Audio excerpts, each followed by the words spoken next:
He's back to pass. Pressure coming. He's going to get hit in the end zone. That's going to be a safety. It's now time for Gridiron State of the Union. Another touchdown for the Rage, and they've gone up. The score is 23-17. Presented by DMR Reconstruction, North Carolina's leader in quality insurance restoration services, with crews on standby 24 hours a day, 7 days a week. DMR Reconstruction has your restoration needs covered.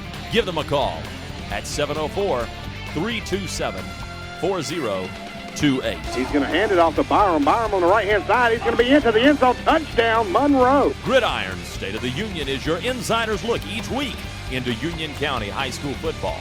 Malcolm fires one off, and it's into the end zone. Touchdown, Piedmont. Now we head into the DMR Reconstruction Studio and your host, Brian Stevenson.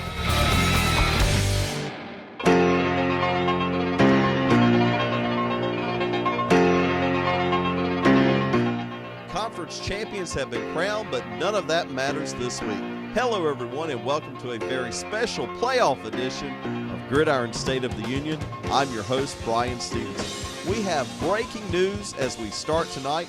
One county team has already advanced into round two. Just a short time ago, Forest Hills was notified that their opponent tonight, Smoky Mountain, will be forfeiting due to an ineligible player. So that means the Jackets stay home tonight and move on to round two. 9 teams in Union County made the playoffs this year, and we have them all covered tonight. But first, let's acknowledge our conference champions from Union County. First of all, the Monroe Redhawks swept the Rocky River by shutting out Forest Hills last week, and Sun Valley and Weddington are co-champions in the Southern Carolina. Great job to all of our conference champions. As I said, we're going to preview all of our Union County playoff-bound teams tonight with our Wixie broadcast team. So let's get started. First up, the 5-6 Parkwood Rebels. They take on Franklin Panthers. The Panthers are 11-0 and the number 1 ranked team in the 2AA bracket. So Sideline Mike here with us now, and the Parkwood Rebels, Lynn Coble, has done a great job coaching these guys this year. Parkwood's coming in the first time they've made the playoffs since 2009. It's been quite a while, but making it to the dance isn't going to be quite enough for the Rebels. They really want to make a statement, and what better way of doing that than going out and knocking off Franklin, an 11-0 ball team. You really can. You look at the matchup and you think, well, this is going to be a mismatch. But I can tell you, after talking to some of the Rebels this week, they feel pretty confident that it's not going to be quite the mismatch that the Franklin Panthers are hoping for. Next up, the Sun Valley Spartans are co-champions in the Southern Carolina. They host the AC Reynolds Rockets. The Rockets are from the Mountain Athletic Conference and come into tonight's game at 7-4. I tell you, the Valley took a tough 14-0 loss last week down in Anson County. Kind of shocked everyone around here. And like last week, this week isn't a good week to have the injury bug. Quarterback Drew Swoop went down 2 weeks ago. You guys were on that game, and his return is questionable for this week. This is definitely a winnable game for the Spartans. It's going to be a close ball game. Little interesting fact, Sun Valley has faced AC Reynolds 2 of the last 3 seasons, and they have split the series 1-1 with the Rockets up there, with Sun Valley winning the last matchup up there in Asheville. So it's going to be a close game over in Sun Valley. The Monroe Redhawks are the number 2 seed in the 2AA bracket. The Rocky River champs take on RS Central Hilltoppers out of the South Mountain Conference. The Hilltoppers are 5-5 on the year. And Sideline Mike, the Monroe Redhawks, they are your game tonight, and certainly the Redhawks have had an incredible year, looking to get it started off right in the first round tonight. A 9-2 season, 5-0 in the Rocky River Conference. They're on a 6-game win streak, and 7 games this season. The defense has only allowed 1 score. Pretty impressive numbers coming from the Redhawks. And they also bring into a game an offense that has put at least 40 points on the board several times this year. It's going to be a good one if you're a Redhawk fan. I have a feeling it's going to be a good week to kind of tune up. Although Rutherford Central, Spindale Central is not an easy team. They play tough opponents, and it's going to be pretty interesting. You look at the kind of teams that they played just to get here. They played Shelby, they played Crest, and Kings Mountain, and those are all some big-time ball clubs. I know that a lot of those guys are listening in the stadium tonight. You're doing that game live, and certainly we wish the Red Hawks the best of luck. This is truly a contender. If they don't get ahead of themselves, I feel like these guys could actually play for the state title if they keep it together. I couldn't agree more. It looks like they're going to probably, as long as there's no major upsets, and even if there is a couple of major upsets, Monroe pretty much has secured home field advantage all the way into about the third round, where they'll probably have to face Maiden, again, barring any major upsets. So, they've got a great bracket. They've got a chance to run the numbers, and it's just going to be it's going to be up to them to make it happen. Well, you're listening to the Gridiron State of the Union High School Playoff Preview Show, and Sideline Mike, as you just heard, will have that game with Shane Green in just a little while. We've got 6 more teams to preview tonight out of Union County, and we'll kick that off when we return on Gridiron State of the Union.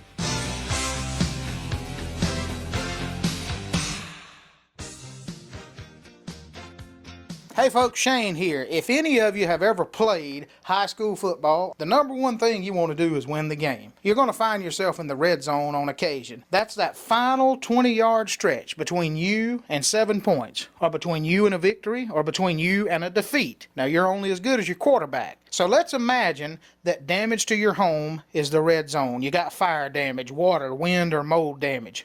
Who do you want on your team, and who do you want the quarterback to be? Well, the team you want is DMR Reconstruction. Tim Farmer is easily the quarterback you want calling the plays in this situation. Folks, they'll help you deal with the insurance adjusters. They'll take care of the damage. They'll fix it back to way better than it was before it ever even happened. It's DMR Reconstruction. Tim Farmer's your quarterback. They are the leader in the red zone. They'll take care of the problem. They'll help you deal with the insurance adjuster 24 hours a day. Call 704-327-4028. 327-4028. They're the proud sponsors of the Gridiron State of the Union on the Mighty 1190.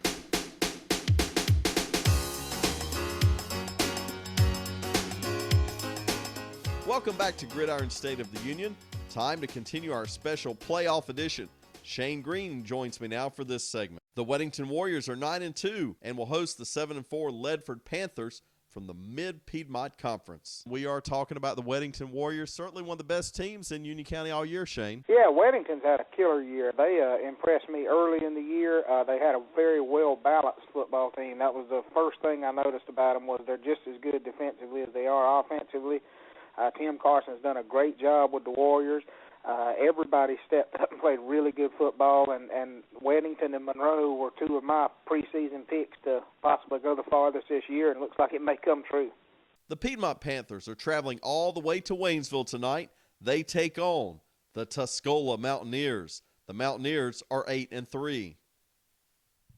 And Shane, of course, those Piedmont Panthers kind of backed their way into the playoffs, not the way they wanted to end the season, but this has been a much improved Piedmont team this year.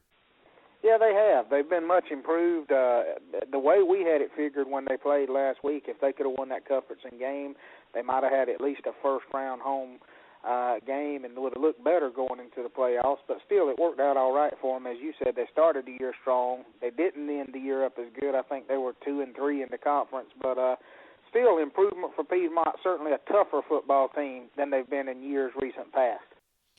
You know, one thing I think you'll agree with, this seems to be a more balanced team, and definitely they've got a junior quarterback. That leads to good things for this year and next year. Yeah, absolutely. They defensively, they look tough. They look tough all year. They hit hard. The quarterback makes good decisions at Piedmont. They've got some good receivers. And they also have that dual sport deal going on. When Piedmont played Weddington earlier in the year, I can't tell you, I bet there were a dozen state championship baseball players on the football field at the same time. So these guys are athletes. The Forest Hills Yellow Jackets, as we mentioned earlier in the show, are advancing to round 2 due to Smoky Mountain forfeiting tonight's game. But we had already taped this segment, and we still want to share our thoughts on the Jackets, as now they will be heading into round 2 with a record of 6-5. They always front-load the schedule. They play 4 really tough football teams early in the year. They did that this year. We all said, you know, they'll get through this. When they get to the conference, they'll be just fine. And they're tough. The toughness is always there. What's got to happen, Jared Lee's got to produce. They love to let him run that option play. They love that delayed run up the middle by the quarterback. if they can get that going, they got a chance at the game. We've got one more segment, 3 more playoff teams to go when we return to this special edition of Gridiron State of the Union right after this. Shane here. Imagine this. It's the end of the game. 5 seconds left. You're in the red zone. You have a chance to call one play. You're either going to win or lose the game with this play. All right, at this point, who do you want your team to be and who do you want your quarterback to be? Imagine the red zone is damage to your home. Fire, water, wind, or mold damage. You want DMR Reconstruction as your team, and you want Tim Farmer as your quarterback because he has a darn near perfect completion ratio when he's in the red zone. Folks, they'll call the right play every time. They'll come in, they'll take care of the problem, they'll help you deal with the insurance adjusters, and your home is going to look better than it ever has before. So if you're in the red zone with your home, and it's fire, water, wind, or mold damage, you need the team that can win the game. It's DMR Reconstruction. 704-327-4028, 327-4028. Available 24 hours a day, 7 days a week. They're the proud exclusive sponsor of the Gridiron State of the Union on the mighty 1190.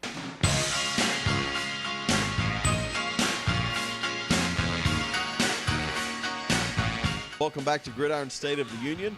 I'm now joined by Reed Alexander as we preview our final 3 playoff-bound teams. The Union Academy Cardinals are 5-5 on the year.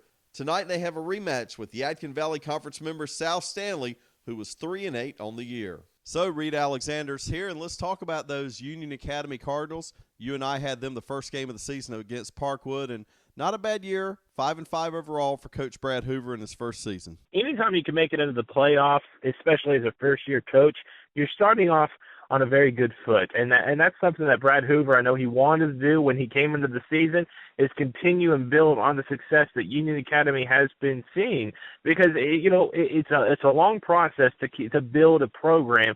And I do think that Brad Hoover's on the right track. Of course, they're playing a team, South Stanley, this first matchup.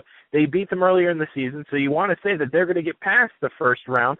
But again, it's like 2 different teams when you talk about the playoffs, because it depends on which team shows up and how powered up they are when it comes to the game. The Cuthbertson Cavaliers are on the road at Asheville tonight. The Cougars are 9-2 and finished a perfect 6-0 in the Mountain Athletic Conference. All right, so the Cuthbertson Cavaliers get that big win last Friday night. You called the game. How about Cuthbertson making the playoffs?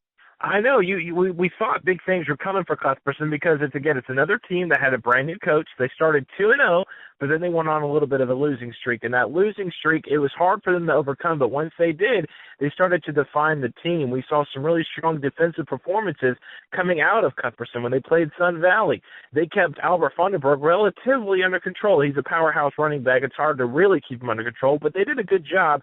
He just had a couple breakout runs. And last week against Piedmont, boy, I couldn't believe Piedmont, they either came out flat or Cuthbertson's defense really stepped up. And I've covered Cuthbertson a lot. Big play capability with a great defense. It's hard not to give them a little bit of a chance. I know their opponent this Friday is going to be a tough one, but don't rule them out. The Porter Ridge Pirates hit the road to Boone tonight. They take on the Watauga Pioneers. The Pioneers are 8-3 on the year. And finally, Reed, the Porter Ridge Pirates, you saw one of the best games of the season out there at Porter Ridge earlier this year. Absolutely. When they played Independence, it was such an awesome game to witness. It was a home game for Porter Ridge, and they had an upset. Last year, we weren't sure what to expect coming out of Porter Ridge. They lost Blair Hart, and they moved into a harder conference. I think no matter what happens this Friday, you got to walk away having a winning feeling about Porter Ridge because the expectations weren't set that high. But this Friday, the game seems pretty winnable. We'll see. We don't want to, assume. But the Porter Ridge Pirates, as you said up and down, they came out and performed really well against Independence. Maybe not so much against Butler, but Butler, again, is a perennial powerhouse. It's going to be interesting to see which Porter Ridge team shows up. I think this would be a great milestone season for the first-year head coach. That is a complete look at all 9 Union County teams playing tonight in the state playoffs. It's now time for our UCPreps.com Phenomenal 5. Coming in at number 5 this week, Piedmont. Number 4, Weddington. Number 3, Porter Ridge.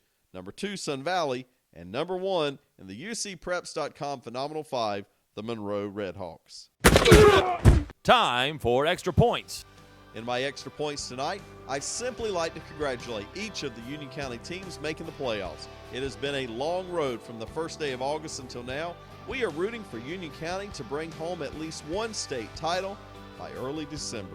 And with that, we are all out of time. Special thanks to DMR Reconstruction, and thank you for listening. We have examined the state of our union, and I can report it is good. Good night, everybody.